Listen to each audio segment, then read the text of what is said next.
بسم الله الرحمن الرحيم. تبارك الذي بيده الملك وهو على كل شيء قدير،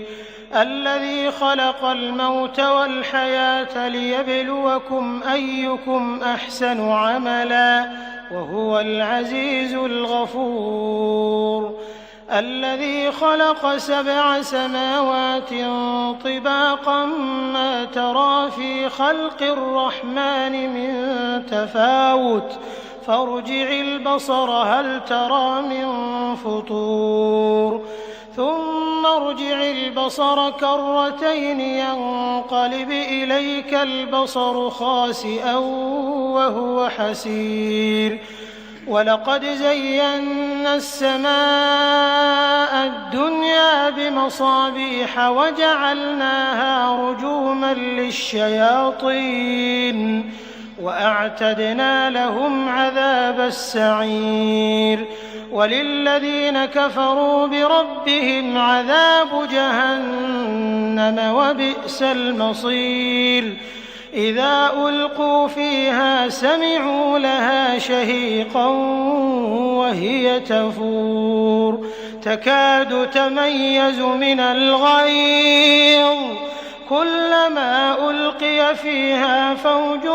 سألهم خزنتها ألم يأتكم نذير، قالوا بلى قد جاءنا نذير فكذبنا وقلنا ما نزل الله من شيء إن أنتم إلا في ضلال كبير، وقالوا لو كنا نسمع أو نعقل ما كنا في أصحاب السعير، فاعترفوا بذنبهم فسحقا لأصحاب السعير، إن الذين يخشون ربهم بالغيب لهم مغفرة وأجر كبير، وأسروا قولكم أو اجهروا به إنه عليم بذات الصدور، ألا يعلم من خلق وهو اللطيف الخبير، هو الذي جعل لكم الأرض ذلولا فامشوا في مناكبها وكلوا من رزقه وإليه النشور، أأمنتم من في السماء أن يخسف بكم الأرض فإذا هي تمور، أم أمنتم من في السماء أن يرسل عليكم حاصبا فستعلمون كيف نذير، ولقد كذب الذين من قبلهم فكيف كان نكير، أولم يروا إلى الطير فوقهم صافات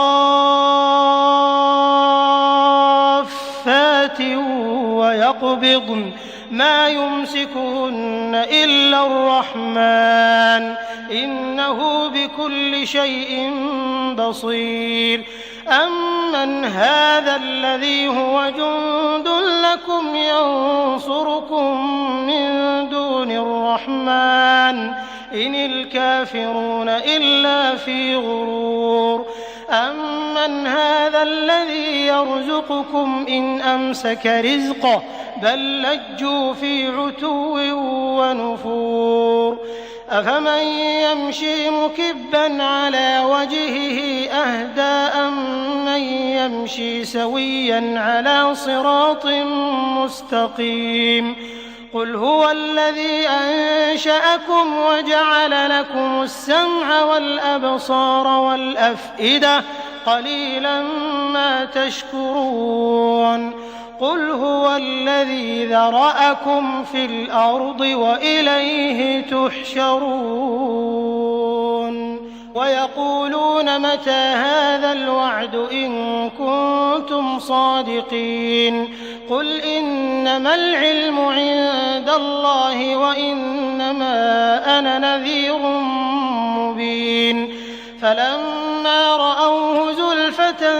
سيئت وجوه الذين كفروا وقيل هذا الذي كنتم به تدعون قل أرأيتم إن أهلكني الله ومن معي أو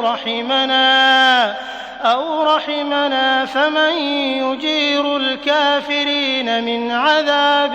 أليم قل هو الرحمن آمنا به وعليه توكلنا فستعلمون من هو في ضلال مبين قل أرأيتم إن أصبح ماؤكم غورا فمن يأتيكم بماء